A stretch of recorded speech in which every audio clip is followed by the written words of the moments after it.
Hello, I'm Dr. William Schlosser. You know me as an economist. You may also know me as an ecologist. But more than anything, you're going to know me as an educator. I'm Dr. Bill, and I welcome you to my classroom. Welcome to Chapter 12, Fiscal Policy. As you transition from learning about monetary policy, which focuses on the central bank's role in managing the economy through money supply and interest rates, we now turn our attention to fiscal policy. Fiscal policy is a crucial tool used by governments to influence economic activity, stabilize the economy, and achieve sustainable growth. What is fiscal policy? Fiscal policy refers to the use of government spending and taxation to influence the economy. It involves decisions made by the government on how much to spend, where to spend, and how to generate revenue through taxes. The main objectives of fiscal policy include promoting economic growth, reducing unemployment, and controlling inflation. Key components of fiscal policy. Government spending. This includes expenditures on goods and services such as infrastructure, education, and healthcare. Increased government spending can stimulate economic growth by creating jobs and increasing demand for goods and services. Taxation. Through taxes, the government collects revenue from individuals and businesses. Adjusting tax rates can influence consumer spending and investment. Lower taxes can increase disposable income and stimulate economic activity, while higher taxes can help control inflation. Budget deficit and surplus. When the government spends more than it earns in revenue, it runs a budget deficit, which may be financed through borrowing. Conversely, a budget surplus occurs when revenues exceed expenditures. Government spending is an integral component of real GDP, represented by the equation GDP, or Y equals C, or consumption, plus investment, or I, plus government spending, or G, plus net exports, or NX. At first glance, it appears that increases in government spending, G, lead to an increase in GDP, which in turn might boost employment and other economic variables. However, this relationship is more complex than it seems. Economic perspectives. Keynesian view. Proponents argue that government spending can indeed stimulate economic activity, especially during periods of economic downturns or recessions. By injecting money into the economy, the government can spur demand, leading to higher production and employment levels. This was particularly relevant after the 2007 to 2009 recession and resurfaced during the 2020 economic downturn caused by the COVID-19 pandemic. For instance, fiscal stimulus packages were introduced to support businesses and individuals, which, in turn, were expected to create and sustain jobs. These measures included direct payments, unemployment benefits, and funding for healthcare and infrastructure projects, among others. Classical view. Critics suggest that government spending might simply redistribute employment rather than creating new jobs. They argue that public sector spending could crowd out private sector investment, resulting in no net gain in overall employment. This perspective posits that government intervention can lead to inefficiencies and that the market should be allowed to self-correct. The debate is ongoing, with varying opinions on the effectiveness of government spending in job creation. 2020 context. The question of whether government spending creates jobs became particularly significant in 2020. During this time, the government employed millions of individuals in various sectors, with the largest increases seen in healthcare and public health initiatives to combat the pandemic. However, it's important to note that spending on government salaries does not necessarily inject new money into the economy. It can be seen as a reallocation of existing resources rather than an addition to the total economic output. In summary, while government spending can boost demand and create jobs in the short term, its long-term effects on employment and economic growth depend on how the spending is financed and its impact on private sector activities. The balance between stimulating the economy and avoiding the crowding out of private investment remains a key consideration in fiscal policy. We just looked at GDP's impact on the economy. We need to consider the Keynesians' view. They argue that especially during tough economic times, government spending can give the economy a real boost. Think of it like giving a car a push to get it started. The government injects money, which increases demand, businesses respond by producing more, and that means hiring more people. Sounds great, right? However, not everyone agrees. Critics, often from the classical economic school, suggest that this spending might just shuffle jobs around rather than create new ones. Imagine you're playing musical chairs, but with jobs. Government spending might mean more jobs in the public sector, but fewer in the private sector. Essentially, it's not adding new chairs to the game, just moving them around. This debate was particularly heated after the 2007 to 2009 recession. People were really questioning if the government could use fiscal policy to boost employment effectively. And then, we saw it all come up again in 2020. Government employment shot up, but critics pointed out that just creating government jobs doesn't necessarily pump new money into the economy. So, what's the takeaway? Well, it's a mixed bag. Government spending can definitely help in the short term by boosting demand and creating jobs. But whether it has a lasting impact on overall employment really depends on a lot of factors, like how this spending is financed and the overall state of the economy.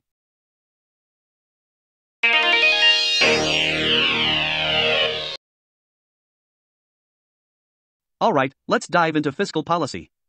Fiscal policy refers to the changes in federal taxes and purchases aimed at achieving macroeconomic policy objectives. Now, it's important to note that state taxes and spending usually focus on local economies and are not generally intended to affect national-level objectives.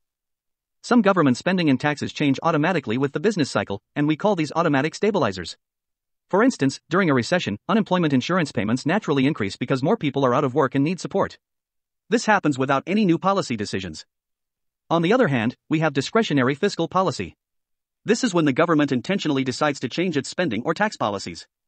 These are deliberate actions aimed at influencing economic conditions, such as boosting demand during a downturn or reining in inflation during periods of rapid growth. State and local governments sometimes adjust their taxes and spending to help their local economies, but these actions don't qualify as fiscal policy because they don't aim to impact the national economy. Likewise, some federal tax and spending decisions aren't considered fiscal policy because they don't target macroeconomic goals. Automatic stabilizers work without new policies being implemented, they respond naturally to changes in the economy. For example, when the economy is doing well and employment is up, spending on unemployment benefits automatically goes down because fewer people need them. In contrast, discretionary fiscal policy requires active decisions by the government to alter spending or taxes in order to influence the economy. This distinction between automatic stabilizers and discretionary policy is crucial in understanding how fiscal policy works to stabilize the economy. Until the Great Depression of the 1930s, the majority of government spending in the United States occurred at the state and local levels. Since World War II, the federal government's share of total government expenditures has been between 2/3 and 3/4. As a fraction of GDP, the federal government's purchases of goods and services have been declining since the Korean War in the early 1950s. Total expenditures by the federal government, including transfer payments, as a fraction of GDP slowly rose from 1950 through the early 1990s and fell from 1992 to 2001, before rising again. The recession of 2007 to 2009 and the slow recovery that followed led to a surge in federal government expenditures, causing them to rise to their highest level as a percentage of GDP during the COVID recession of 2020. Federal government purchases can be divided into defense spending, which makes up 21.7% of the federal budget, and spending on everything else the federal government does, from paying the salaries of FBI agents, to operating the national parks, to supporting scientific research, which makes up about 8.2% of the budget. In addition to purchases, there are three other categories of federal government expenditures: interest on the national debt, grants to state and local governments, and transfer payments. Transfer payments rose from 25% of federal government expenditures in the 1960s to 46.4% in 2024. In 2022, individual income taxes raised 42.7% of the federal government's revenues. Corporate income taxes raised 13.9% of revenue. Payroll taxes to fund the Social Security and Medicare programs raised 35% of revenue. The remaining 8.5% of revenues were raised from excise taxes, tariffs on imports, and other sources. Keep in mind that the Social Security and Medicare programs are funded equally between employers and employees, each contributing about 7.5% of the employee's salary. The Christian Science Monitor examined how some experts have raised concerns that Medicare, Medicaid, and Social Security might represent a fiscal time bomb for the U.S.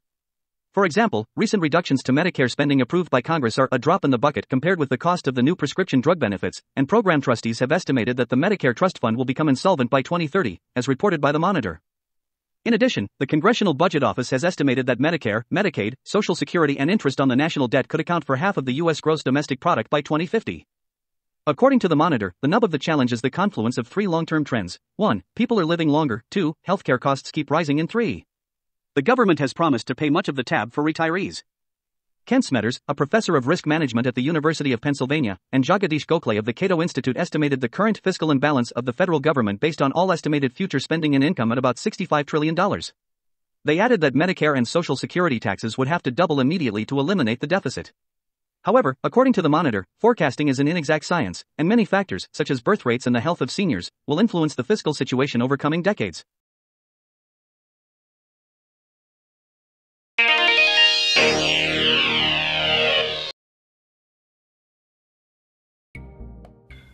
In the post-war world, after World War II, every country in the West has had a full employment policy, which means not that we've had full employment.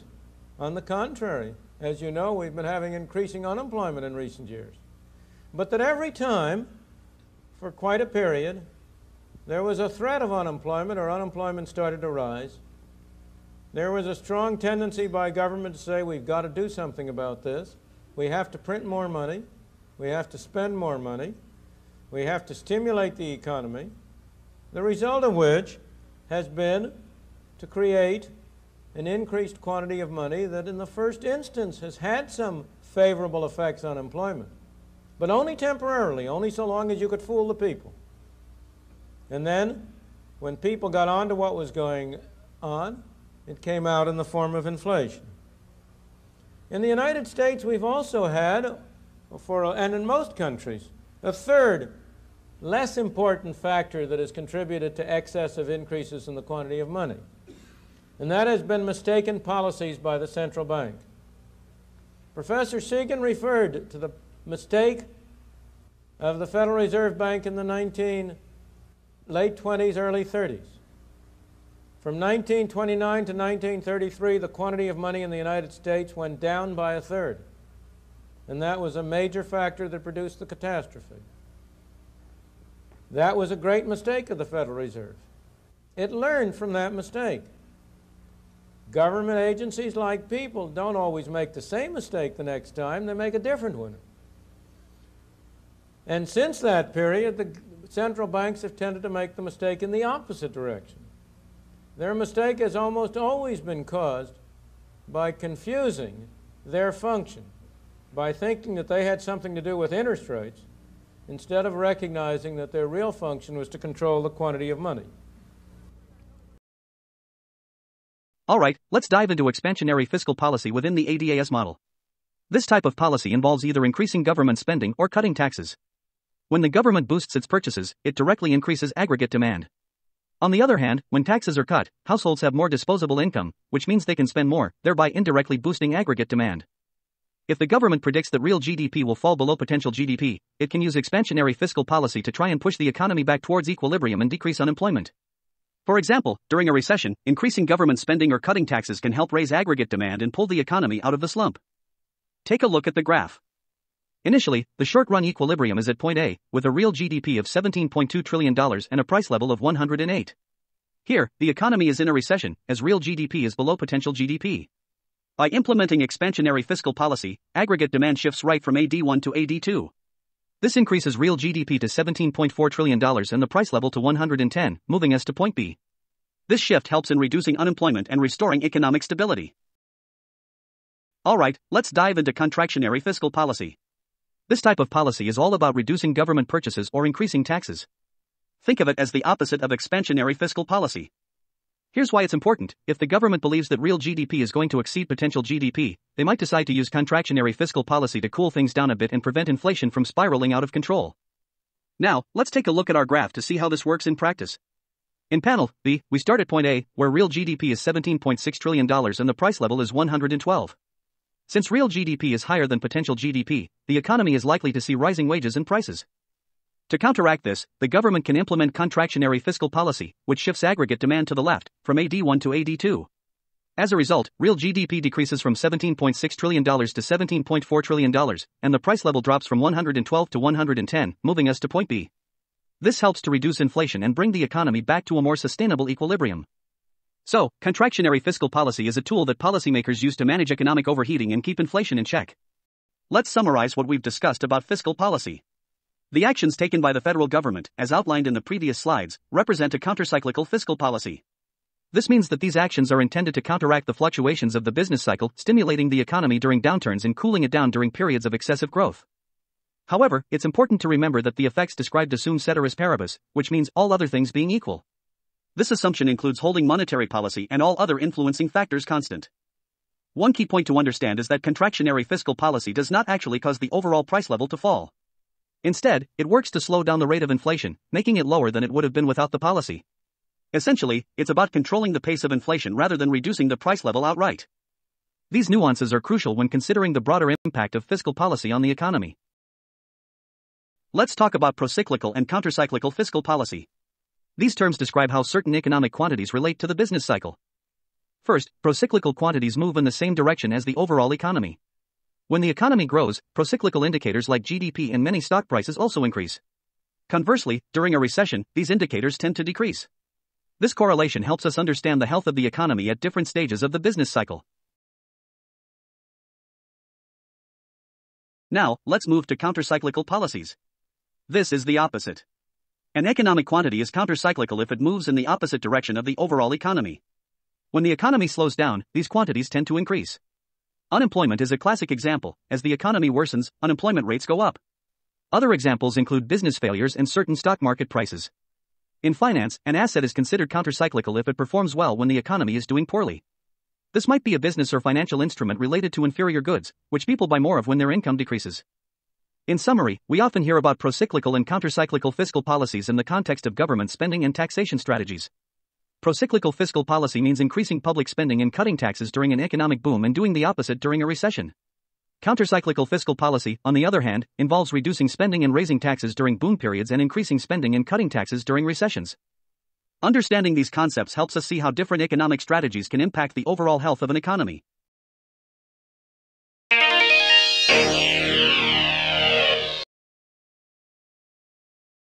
Let's dive into the differences between a static and a dynamic model of fiscal policy. Our previous discussions were based on a static model. This model assumes that long-run potential GDP remains constant and the price level doesn't change. However, in reality, the economy is much more dynamic.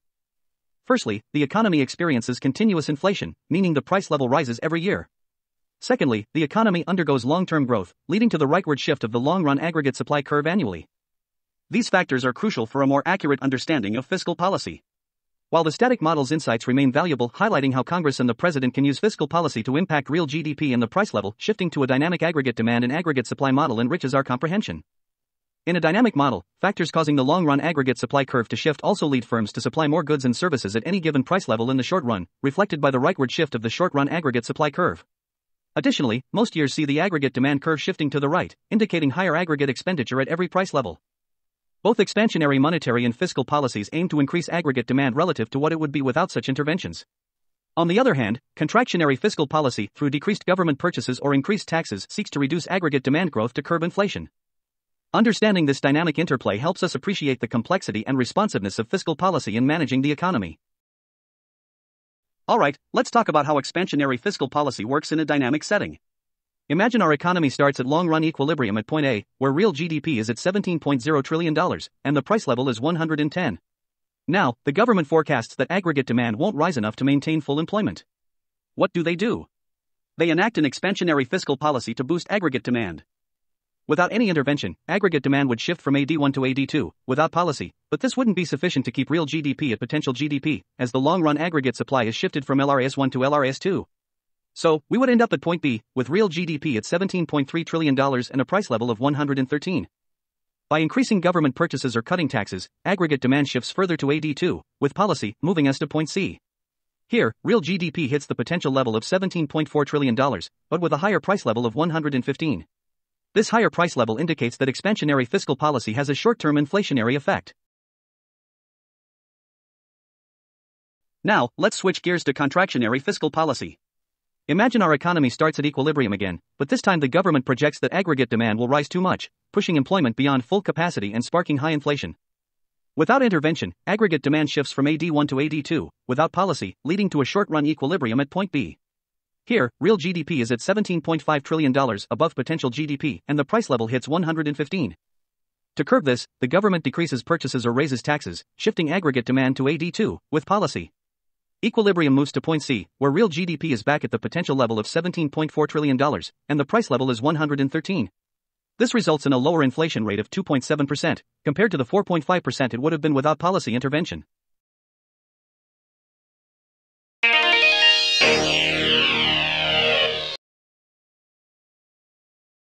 When the government increases its spending on goods and services, aggregate demand spikes immediately. This is the autonomous increase in aggregate demand. Then, people who receive this spending as income boost their consumption, creating an induced increase in aggregate demand. This ripple effect, where initial spending leads to further increases in consumption, is called the multiplier effect. For example, an initial $100 billion increase in government spending shifts the aggregate demand curve from AD1 to the dashed AD curve. As incomes rise and consumption follows, the aggregate demand curve shifts further to AD2.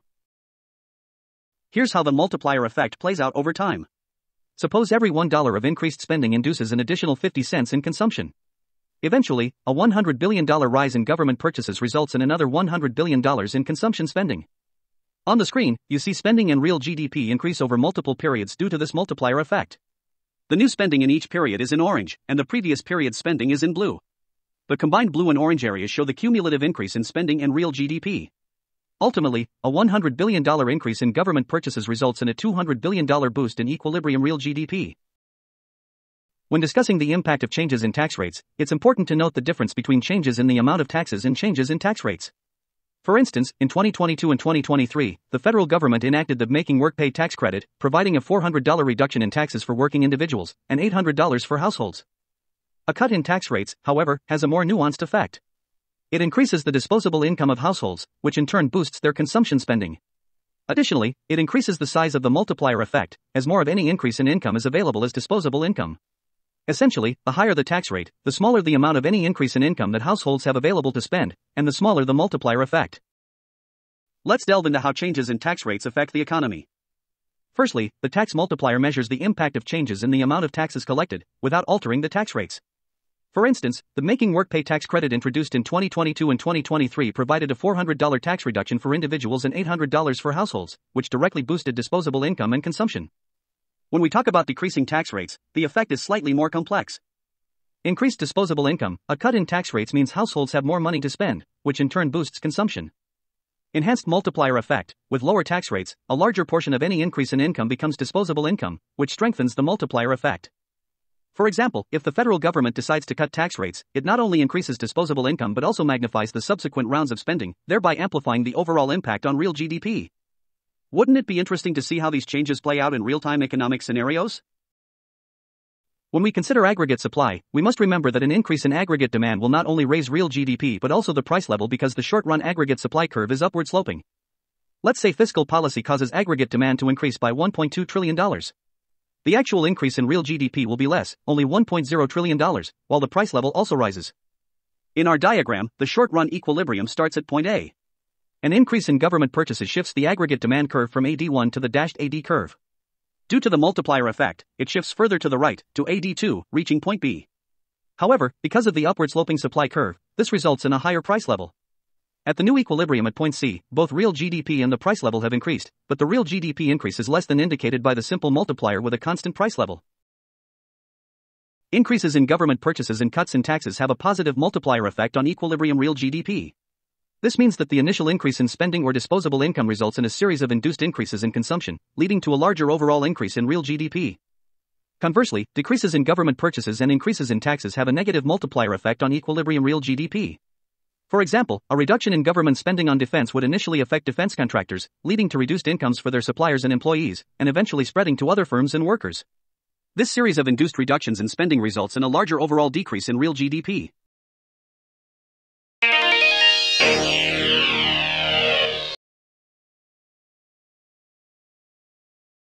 I can tell you 100 ways to create unemployment that will produce more inflation, not less. I may say that used to be a proposition that people found it difficult to understand. But the experience of the past 10 years or so has done a great deal to make people understand that it's perfectly possible to have unemployment and inflation go along simultaneously. In fact, we've coined some ugly new words like stagflation and slumpflation to try to explain this phenomenon. Or I shouldn't say to explain it, to name it. So unemployment is not a cure for inflation, but it is an almost inevitable side effect of an effective cure. Now, why should that be? Why is it that there seems to be no way to cure inflation without going through at least a temporary period of relatively slow growth and relatively high unemployment? The answer is fundamentally because of the time delays between the turning of the printing press and the ultimate effects on output and on prices. Both ways you produce the same result. Look on the upgrade. Suppose the government first prints money and spends it to pay for its expenses. To begin with, the people who find themselves doing better business don't know what the explanation is. Government is paying more money. Its employees have better salaries. They're coming to the store and buying more goods. The storekeeper is delighted to sell them at the same prices as before. Each man thinks this is something special happening to him. The shoe manufacturer says, Look, I can sell more shoes. The demand for shoes is going up.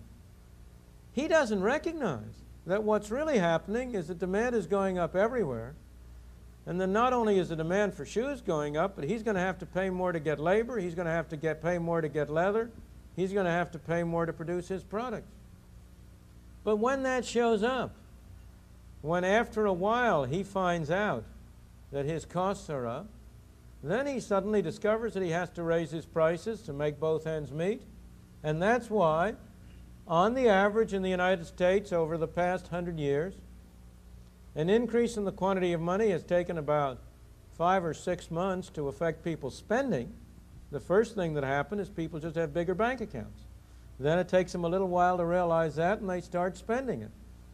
And then it's another 12 to 18 months before that works through into prices.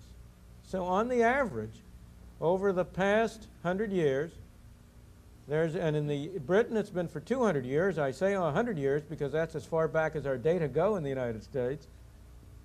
There's been about a 2-year interval between a more rapid increase in the quantity of money on the one hand and the inflationary effects of it on the other. But the same thing happens the other way. If the government slows down its spending, in the first instance, people simply experience that as slower demand for their products, and they tend to retrench. They tend to say, well, my inventories are going up, I better cut back production. It's only after a considerable interval that that's reflected in lower prices or in a slower rate of increase in prices and works its way through.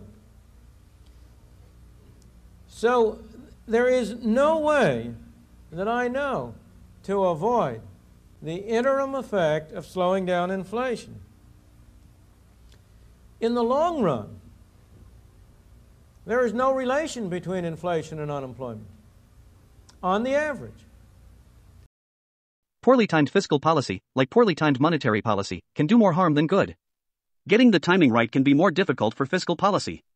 Control over monetary policy is concentrated in the hands of the Federal Open Market Committee.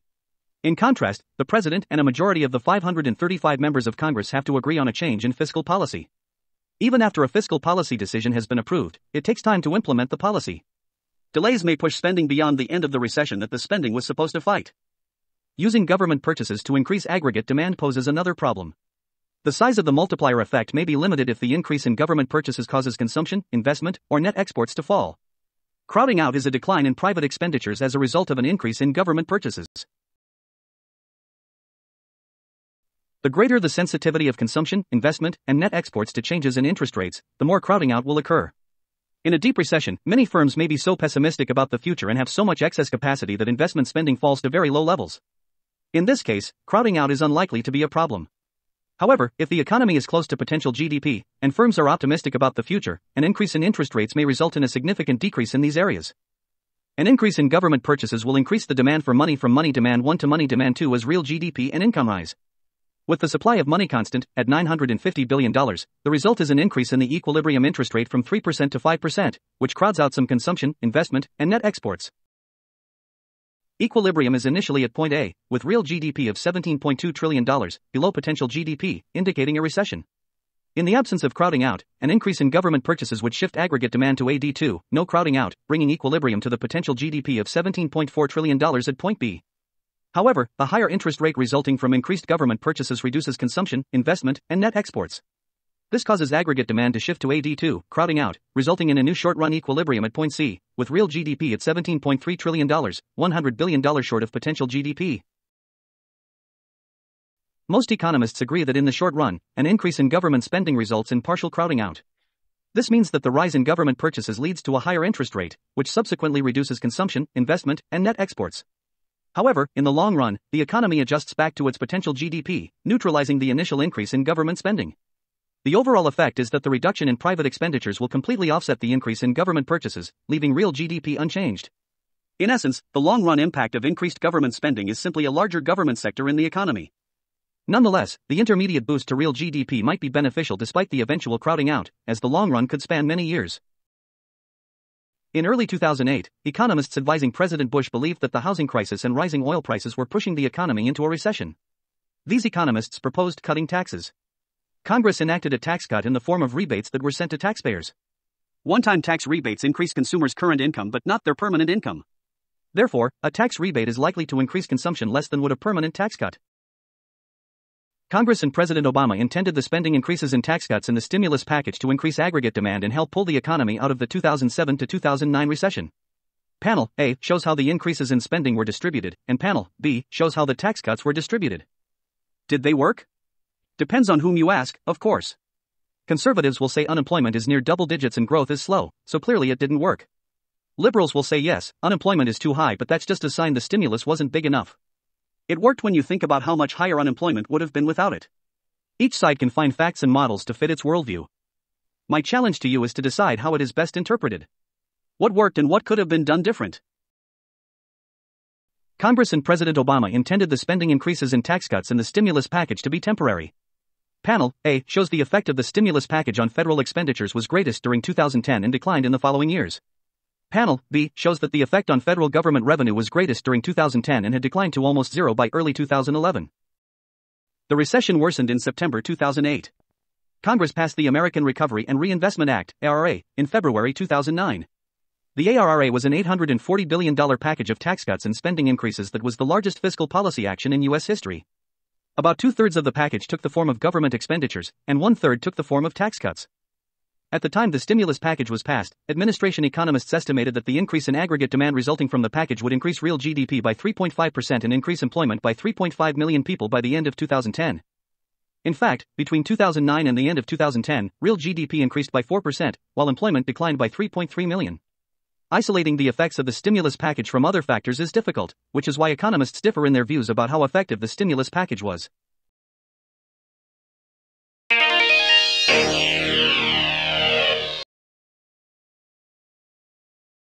So automatic stabilizers are provisions in law that decrease government revenues or increase government expenditures when the economy goes into recession, and then do vice versa when the economy expands. And that's all without any additional actions taken on the part of the government, just as David said. Stabilizers tend to reduce the depth of a recession, and vice versa tend to dampen expansions. Basically, stabilizers affect aggregate demand. So households and businesses who pay less in taxes, or households who receive more in transfers, we think that those changes flow through to changes in aggregate demand, which affect the economy.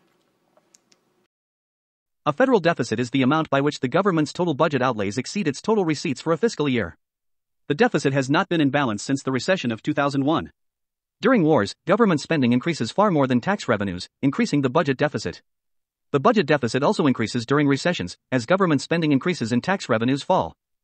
In fiscal year 2015, the federal deficit was $438 billion. By 2016, the deficit had increased to $616 billion. During the COVID-19 pandemic, the deficit reached minus 14.69% of GDP in 2020. However, it began to improve, falling to minus 5.34% of GDP in 2022. By the end of 2023, the deficit stood at minus 6.19% of GDP. These fluctuations highlight the relationship between economic conditions and the federal deficit, reflecting the strength and challenges of the U.S. economy over time. A budget deficit is the situation in which the government's expenditures are greater than its tax revenue. A budget surplus is the situation in which the government's expenditures are less than its tax revenue. As with other macroeconomic variables, it is useful to consider the size of the surplus or deficit relative to the size of the overall economy. From 2009 to 2011, the federal budget deficit was greater than 8% of GDP. During the COVID-19 pandemic in 2020, the deficit reached 14.69% of GDP, reflecting the massive government spending to mitigate the economic impact of the pandemic. By 2022, the deficit had reduced to 5.34% of GDP, indicating some recovery and reduction in emergency spending. As of the end of 2023, the deficit was 6.19% of GDP. Balancing these numbers is critical for understanding the impact of fiscal policy on the economy and the long-term sustainability of government finances. The federal budget has not been in balance since the recession of 2001, highlighting ongoing fiscal challenges. During the Great Depression, the U.S. government significantly increased its expenditures as part of President Franklin D. Roosevelt's New Deal policies. These policies aimed to provide relief, recovery, and reform to a nation grappling with severe economic downturn. Despite these efforts, there was a federal budget deficit every year throughout the 1930s, with the sole exception of 1937. However, the recovery from the Great Depression was slow and arduous, leading some to question the effectiveness of expansionary fiscal policy during this period. A closer examination reveals a critical nuance: the cyclically adjusted budget deficit tells a different story. When we adjust for the economic cycle, we find that the federal government actually ran a cyclically adjusted budget surplus during much of the 1930s. This means that the government was not, in fact, engaging in a truly expansionary fiscal policy for a significant portion of the decade. This insight challenges the narrative that expansionary fiscal policy failed during the Great Depression. Instead, it suggests that the policies implemented were not as aggressive as they needed to be to combat the severity of the economic downturn. The lesson here is that to counteract a deep recession, fiscal policy must be sufficiently bold and sustained to make a substantial impact. Although many economists believe the federal budget should be balanced when the economy is at potential GDP, few believe it should be balanced during a recession. During a recession, tax revenues fall. To balance the budget, spending would have to fall also, making the recession worse. In fact, some economists argue that the federal budget should normally be in deficit. Just as households and firms borrow money to implement long-term investments, they argue that the federal government should do the same. Keynesians argue for balanced budgets over the course of the business cycle. If a country rigidly pursues a balanced budget regardless of the circumstances, critics argue that economic downturns would be needlessly painful. Some post-Keynesian economists argue that deficit spending is necessary, either to create the money supply, cartelism, or to satisfy demand for savings in excess of what can be satisfied by private investment. Cartelists argue that deficit spending is logically necessary because, in their view, fiat money is created by deficit spending. Fiat money cannot be collected in taxes before it is issued and spent. The amount of fiat money in circulation is exactly the government debt money spent but not collected in taxes. In a quip, fiat money governments are spend and tax, not tax and spend. Deficit spending comes first. Cartelists argue that nations are fundamentally different from households. Governments in a fiat money system, which only have debt in their own currency, can issue other liabilities, their fiat money, to pay off their interest-bearing bond debt. They cannot go bankrupt involuntarily because this fiat money is what is used in their economy to settle debts, while household liabilities are not so used. The federal government debt increases whenever the federal government runs a budget deficit. The large deficits incurred during World Wars I and II, the Great Depression, and the 1980s and early 1990s increased the ratio of debt to GDP. The large deficits after 2008 caused the ratio to spike up to its highest level since 1947. When the federal government runs a budget deficit, the Treasury must borrow funds from investors by selling Treasury securities. When the federal government runs a surplus, the Treasury pays off some existing bonds. The total value of U.S. Treasury bonds outstanding is referred to as the federal government debt or the national debt. The federal government is in no danger of defaulting on its debt. The government can raise the funds it needs by taxing households and firms to pay interest on its debt. However, if the debt becomes large relative to the economy, the government may have to raise taxes to very high levels or cut back on other types of spending to make interest payments on the debt. In the long run, a debt that increases in size relative to GDP can pose a problem. Crowding out of investment spending can occur if an increasing debt drives up the interest rates.